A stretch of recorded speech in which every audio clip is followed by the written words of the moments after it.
I included, the DPP included, the regional commissioner included, is what can we do to stop those who are not yet addicted getting there.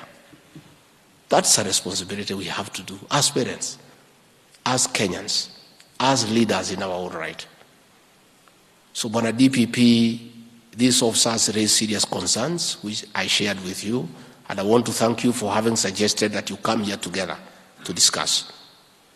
One of the issues that I had a problem with, I'm not a lawyer, but I have been a public servant. I was in this criminal justice system for many years, and I understand a little. I don't know much, but I understand a little. Is that there is no lacuna in law on this matter of controlling drugs and alcohol. There has been a national law, the alcoholic drink something, that has been in existence. With the advent of counties, they came up with their own regulations. But that law was not repealed, as far as I know, unless I'm told the contrary. So the excuse that some counties do not have laws to regulate the fight against illicit brews is not acceptable. It's not acceptable. If any prosecutor is using that as an excuse, that is wrong, as far as I'm concerned, unless I'm guided differently. That law has never been repealed. It is in place. As a prosecutor, we request you to discuss with the people in your county and advise them. Since the county have no regulations, this is a law, can you use it? And that will suffice. But to correct that issue of disharmony in the laws in the region and across the country, I had a meeting last Friday with 247 members of the county assemblies and the 5 speakers from the 5 counties. And I did invite the leader of the majority from the National Assembly, the Honorable Kimani Ichung'wah. And we have agreed this coming weekend, 4 representatives of each county will convene in Naivasha in a retreat that my office will sponsor, and where we'll also seek you to give us people from DCI, from the National Police Service, from the DPP, from the Attorney General, to help our MCAs to come up with uniform law across the 5 counties. And the assemblies agreed. Immediately the laws have been drafted. After public participation, they will give the laws priority, and we give ourselves a target that the laws must be in place before the 30th of June. So we'll have laws. And we have asked the members of the county assembly to consider, and which they have said they'll consider, to put very stringent penalties that are deterrent, especially on the producers and wholesalers of drugs and alcohol. We have told them to put very stringent fines and imprisonment terms for people who are found to manufacture illicit alcohol. We have told them to come up with very stringent penalties for those who peddle. We have equally requested them to have very stringent penalties for those who consume. We have asked them to look at laws on how vehicles that transport chang'aa and other illicit brews will be forfeited. We have asked them to consider shutting down premises that have been found to be involved in this trade, so that they are shut down forever. And I can tell you, they are raring to go because they are leaders and they know the cry of the population. The people of this country, parents are in tears. I can hardly go to the village because of the cry of our women, because they have lost their children. So the assemblies will do their bit. By the 30th of June, we'll have laws in the 5 counties, and good laws. In the meantime, I request the prosecutors to work with our officers to use the national law to prosecute those who have been found to be involved in breaking the law in matters drugs, in matters illicit brews. I request the prosecutors to work closely with our officers and guide them. I request you to consider training officers. The OC crime, the OCSs, the DCI officers have some short seminars. Explain to them what they need to do for a successful prosecution so that we all work together. Let us not meet in court where the prosecutor is saying what has been brought does not meet the threshold, but the officers are not even aware. Let us have a multi-agency approach. I plead with you, I request you on behalf of the President, on behalf of the people of Kenya, that you must help us. The situation is bad, and much as the Office of the Director of Public Prosecution is independent, that independence can only go so far. You depend on the other arms of government for resources to run your offices.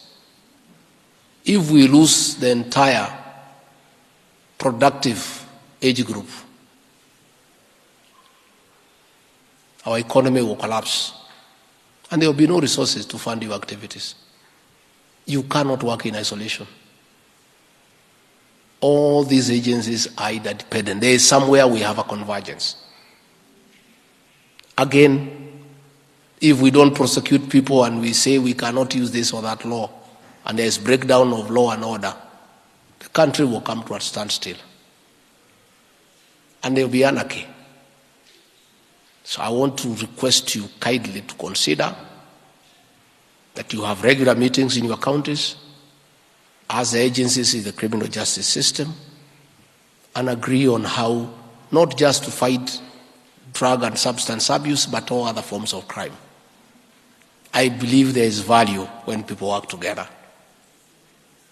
I believe your work will be much easier as an investigator if you work well with the prosecutor. We are all doing the same job. If the investigators do not work, the prosecutors will have no work in court because they don't go to arrest, they don't go to investigate. So you are joined together at the hip. If the investigators don't work with the prosecutors, they have nowhere to take the suspects. It's a mutual relationship, and I want to plead with you to work together. And I don't want us to blame each other. It will not help us. Let us begin from where we are, discuss the issues, what the investigators are saying. Prosecutors, please listen. What the prosecutors are saying, that you bring cases that cannot be sustained before a court of law, also listen. Let us address those shortcomings because they can be addressed. Where there is will, there is way. And I really want to beseech you to work together. This war must be won. And it will be won by concerted effort among the men and women in this room, agreeing that we have a problem, a national problem, and a serious one. And agreeing that we have a responsibility to save the next generation. Not just as officers of government, but even as parents and as responsible members of the society. I don't think any one of you is happy to fight drunken people lying on the road on your way home. None of them. None of you.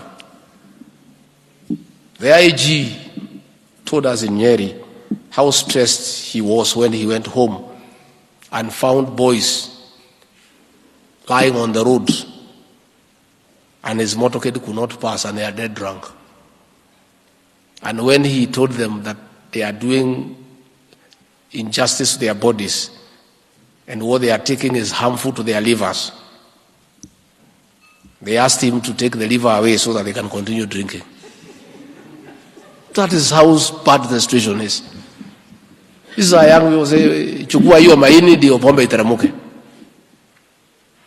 Myself as deputy president, my neighbors, when I go home, I'm embarrassed. I cannot get 10 people to work in my farm. 10. I have to import workers. All my neighbors, their children are lost. And we ask ourselves, what kind of a country are we leading? And that is a question the president and I have asked ourselves. And we have said it's not possible. It's not possible. All these things we are doing, these roads we are building is for who? These cooperative societies we are creating are for who? This hustler fund we created, who is going to borrow? The first responsibility for our government today is to save our productive age from drug abuse and alcoholism. And I'm inviting you to join us in this war with tremendous respect. The DPP and your team, we have no intention whatsoever to encroach on your independence. You know the Ruto administration respects the independence of independent institutions. Today, in Cabinet, we have approved the increase of the judiciary budget from 18 billion to 22 billion. That is how serious we are in terms of respecting independent institutions and allowing them to work. But where there are gaps, allow us to engage you so that we make progress for this country. We cannot interfere with your independence. We respect it. But where there are gaps, you allow us to do. And I do this in my role. One of my functions in my office that I was given by the President in Executive Order number 1 of 2023 is to coordinate constitutional commissions and independent offices, which is what I'm doing today. Because somehow we must get synergy along the way. None of us can work in isolation. We all work for the people of Kenya. We need each other along the way. Where there are issues of individual complaints, of corruption, of excessive behavior, they come to us on a daily basis. We'll give them to the DPP in confidence to investigate and take action. Already I told him what has been brought to my attention. Not all of us are rogue. 95% of officers are good, but 5% always damage the reputation of the rest. There are police officers who take bribes to defeat this war and other wars. There are prosecutors who tell suspects you'll be taken nowhere. This matter will come before me, it will go nowhere. And it's on record and we have the information. We'll share it in confidence. But I'm saying, I want to challenge you. If you take money from drug traffickers so that they peddle drugs to destroy the children of other people, I want to tell you, you will never know peace. And God will never forgive you. How cruel can you be? How cruel can you be to take money from drug peddlers so that they continue destroying and killing children of other people? Even your own children will never know peace one day. Please don't take drug money. Don't take money from people who peddle drugs. Don't take money to protect people who are manufacturing illicit brews to destroy an entire generation. Be satisfied with your salary. But I want to say 95% of our officers in the criminal justice system are good people. The 5% is a rotten potato in a sack. It's just like the case that is happening in Kilifi. Like any other segment of society, even the church has some rogue people. But we cannot condemn the entire church because of the activities of 2 or 3 pastors.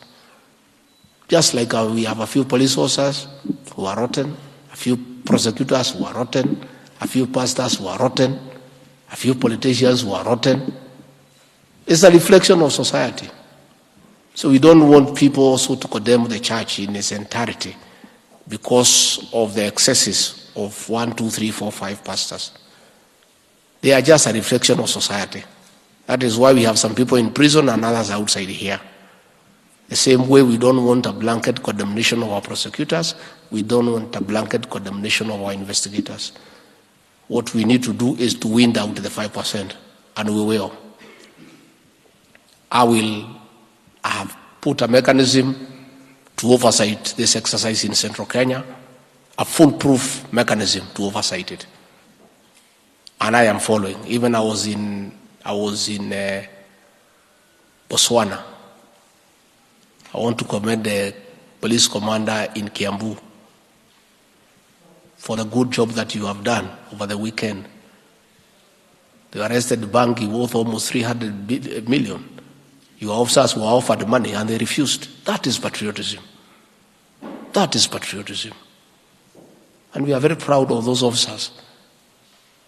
That Bangi can add up to your own child. You take money on that Bangi, it adds up to your own child. I really want to thank our officers for the good job that they have done in the region. I am following, and so far they are doing a good job. I want to request the prosecution side to support them. I want to request you to support them and work together so that they also don't get demoralized. What happened in Nyandarua after our meeting in Nyeri, a raid was done and nobody was prosecuted and the officers were very demoralized, and the suspects went home mocking the officers. Even as they were being arrested, they were mocking them, saying, "We will just come back here, we will reach home before you." That's what the suspects say. And sure as December 25 is Christmas, they actually reached home before the officers, because the officers were very demoralized and the suspects were jubilant. So they went home to brag to everybody. Sisi tuko sawa pale kwa prosecution. Hakuna bado tutaenda. Tumeambiwa na prosecution Nyandarua haina sheria. The prosecutors are telling wananchi there is no law. Yet there is a national law in place. How do you tell wananchi hakuna sheria na iko sheria? So, in our various ways of oversight, where there are gaps that involve individual officers, we will raise them up with the concerned people, and we will demand action. We will demand action, because we also have a responsibility as a government to do what is right. And we'll oversight this exercise, and we are also fair people, we are not malicious. I really want to commend the prosecution in Nyeri and the magistrate in Nyeri. There was a case where a drug peddler was given a bail of 15 million. And they cannot raise it. They are in Kingongo GK prison. And I'm getting a good report about the prosecutors in Nyeri and the magistrate in Nyeri. And wananchi are saying now things are working. But in Thika, we have a problem. We have a problem in Thika. We have a problem in Kiambu. We need some action from Kiambu. The police, the DCI, they are doing their job. Let the prosecution in Kiambu and the courts do their job also, so that we also support each other. And if this prosecution is being done in Nyeri, there is no reason why it cannot happen in Thika. There is no reason. There is no reason. So mine is to wish you well, and leaders say, please, let us help our country. Let us be patriotic. Let us be mindful of our young people. These are our children. We are all parents. This could have been your children. You are lucky they are not. But they could have been. Treat these children like your own. Be a parent. Let us go back to the old ways, where we were allowed to pinch children who are not yours if they were doing the wrong thing. Of course, that is not possible today. But let us care for the children of other people the way we care for our own. a child of a deputy president, a child of DPP, a child of the RC, a child of the deputy DPP, are all potential drug takers. The only way to protect even your own children, those of your sisters, those of your brother, is to make sure these drugs are not available anywhere. That's the only way your children are safe, alongside the children of other people. And these children, you don't live with them 24 hours. When you go to work, they go out there to their peers and their friends. Even if yours does not take, his or her friend is taking. You know about peer pressure. Within a short time, your child starts becoming a zombie. You never took action and you are in a position to. You ignored it, you took some little money, you decided this is not your problem, let the children of other people suffer. Mine is okay, I'm a big person, mine is insulated from drugs and alcohol. Woe unto you. You never know what will hit you. If I tell you the people who are calling me today, since we started this fight, big people, filthy rich, billionaires, they are saying, Deputy President, please help us. We have been suffering in silence. We have lost our own children, and we are suffering in silence. This war has 100% support of the President and the government, and 105% of the people of Kenya. I've never seen a war that has so much support. Please, in your deliberations this afternoon, come up with a modus operandi and a framework of how the various agencies and the prosecution can work together to save our children, to protect the next generation, and to ensure that the biggest productive age is not destroyed and removed from gainful employment and building of our country. With those many remarks, once more I want to thank you for taking your time to travel from your duty stations. We don't take it for granted. We are indeed very grateful. It is my hope and trust that your engagement here today will translate into a gain for mankind, for our people, and more so for the young generation that is endangered by drug abuse and substances. Please, I plead with you with humility and respect that it is possible to save this generation, and you have the capacity to do so. The law is on your side. You only have to work together with the determination, with a sense of purpose. And one day, probably, when the history of how an entire generation was saved from extinction, all of you here should have a chapter that you played a role or another. I want to thank you. Asanteni sana.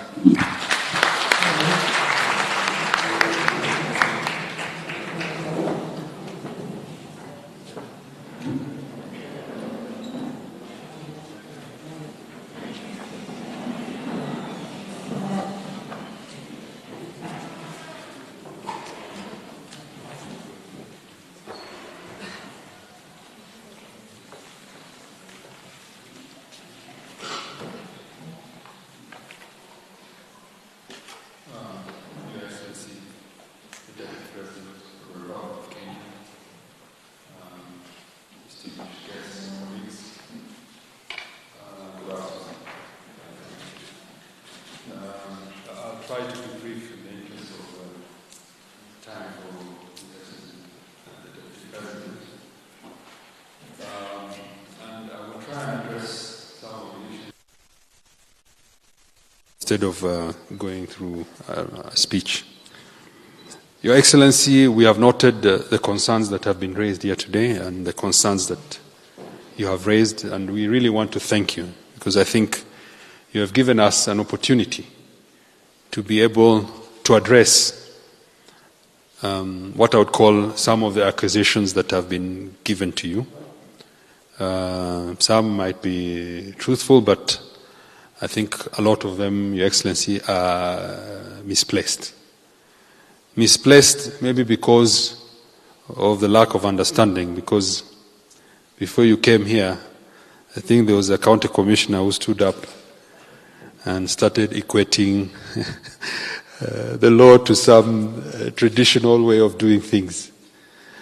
Unfortunately, Your Excellency, and I would want to urge my colleagues, maybe you do not understand fully or appreciate the role of the ODPP, especially those who are coming from Gao, because I observed that the police were very quiet, because we interact with them and they understand, I think, I hope so.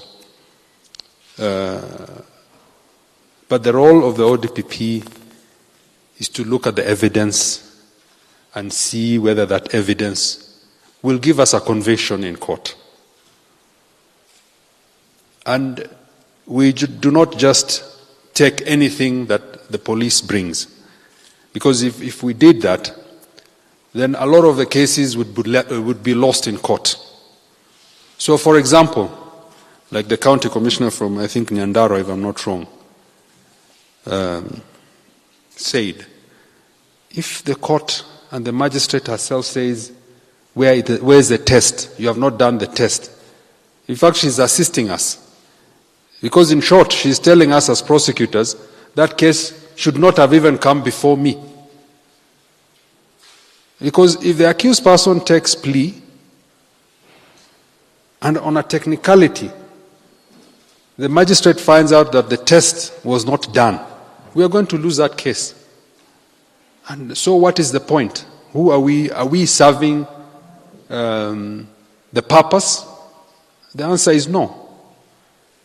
So, as I said, we didn't come here to blame each other, but as His Excellency said, to address this menace.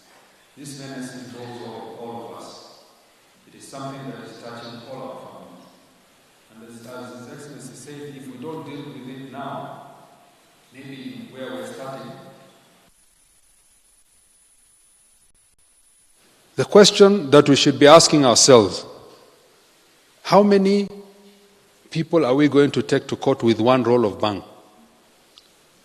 Why are you concentrating on that one roll of bang? Yet you can go and get the peddler like the person who did in Kiambu. That is what we should be targeting, if we really want to deal with this issue. We can charge as many people as possible with one roll.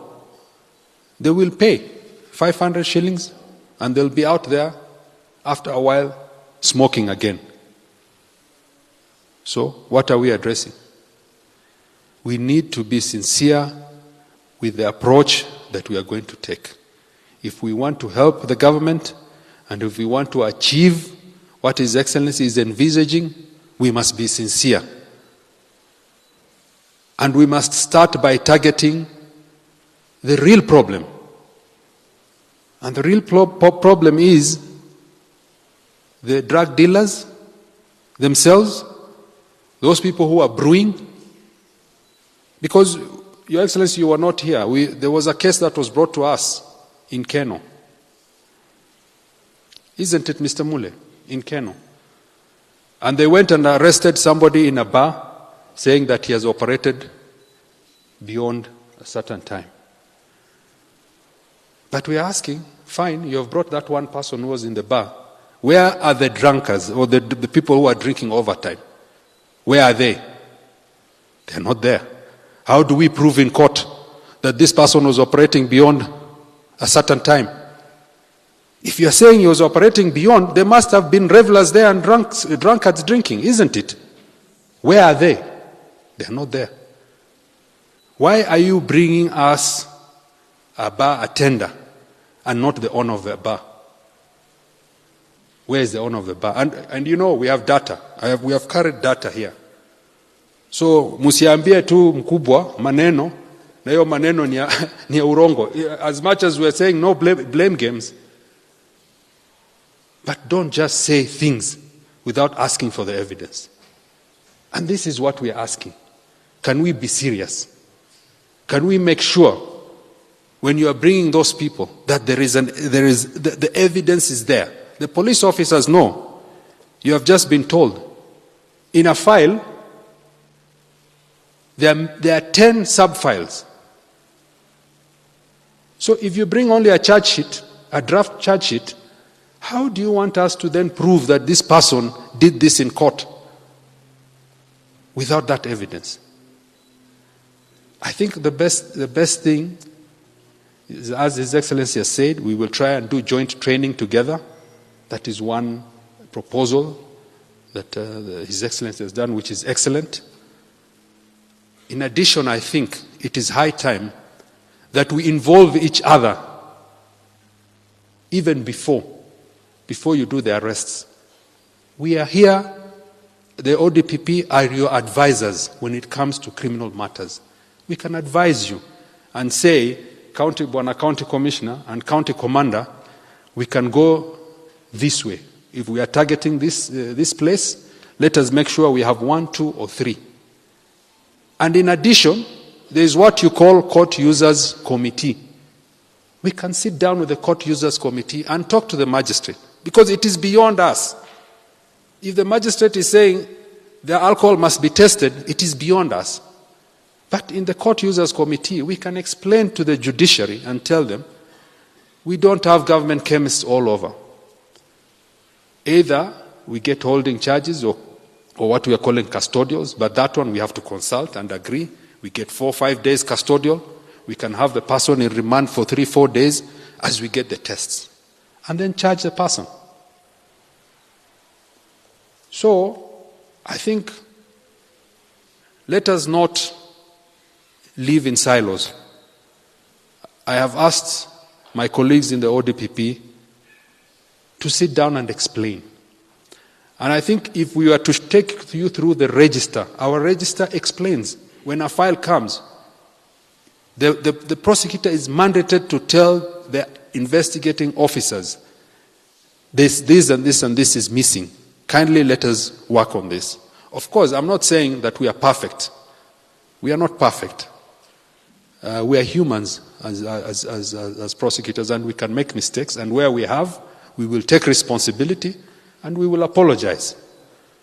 And where it has happened, we apologize. Your Excellency, I think we were told there was 240 individuals arrested in Nyandarua. We have looked everywhere, including the court register and our own registry. And there are only 73 cases in Nyandarua that have been brought to us. Only 73. So I challenge those people who are misleading His Excellency to bring those 240. And I can assure you, if it is there, the officer involved in Nyandarua will have to face the music. But I have personally ensured that we have checked the court registry, we have checked our own registry, we have a digitized system. Any file that comes in the ODPP, the first thing that happens, it is scanned. So, Your Excellency, what I want to assure you is our commitment. And what I want is we don't want cases just to be taken for the sake of it. We want cases that will be able to deter, that we will be able to get convictions, and cases that will make sure that the person feels pinched. Because if somebody goes and is able to pay 500 shillings or 5,000 shillings, then we are not serving the purpose. So, Your Excellency, I think with those few words, I want to assure you that we are going to work with the stakeholders. As you said, we are independent, yes, but we are interdependent, and we have to work together to make sure that the laws work and the Kenyans benefit. Your Excellency, I want to thank you once more again for giving us this opportunity and allowing us to come here and share our experiences and find solutions to this. Thank you, Your Excellency, and God bless you.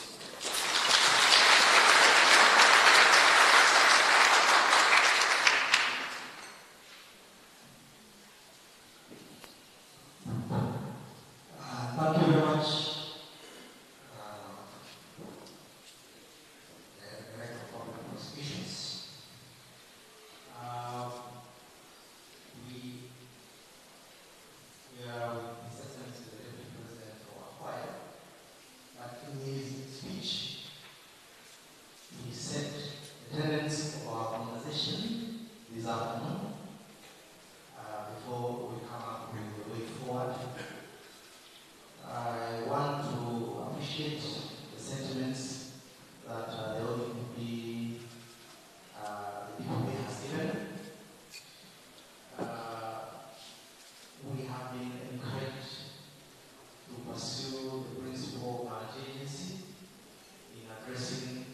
this pertinent issue that is affecting our community in the Central region and other parts of this country.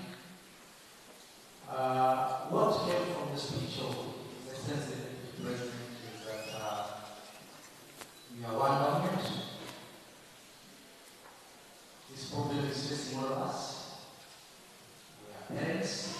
Some of us are even grandparents. As we said earlier, if you are not part of the problem, then you are also affected in another way. And that means that we have been given the responsibility by citizenry of this country in the various roles and responsibilities that we have to ensure that we are able to handle this matter conclusively.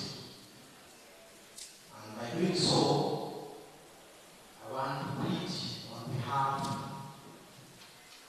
of the residents of Central Region and colleagues from the national government in Central Region and our colleagues from the county government that we are going to work together to ensure that this matter is brought to a positive conclusion. Where we shall be having issues that will require discussions with Your Excellency, I want to assure you, I will always take the first step to convene a discussion so that we can be able to get around the issues that will determine us making positive progress in that regard. I know too well that we are human beings. Much may have been said, which maybe we were not able to table facts, but those facts may be there, but because we want to make progress,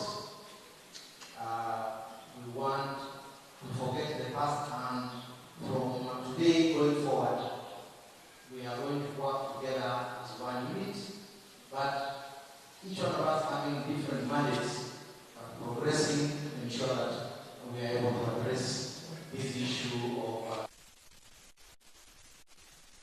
also that we can be able to save the future of our children that is endangered. And I think with those remarks, I want to call upon the Chief of Staff so that he can proceed.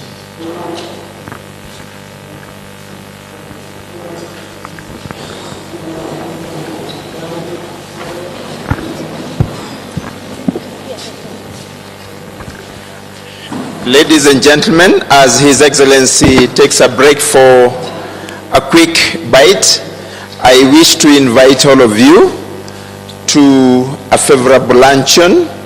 The teams that are on this side where I am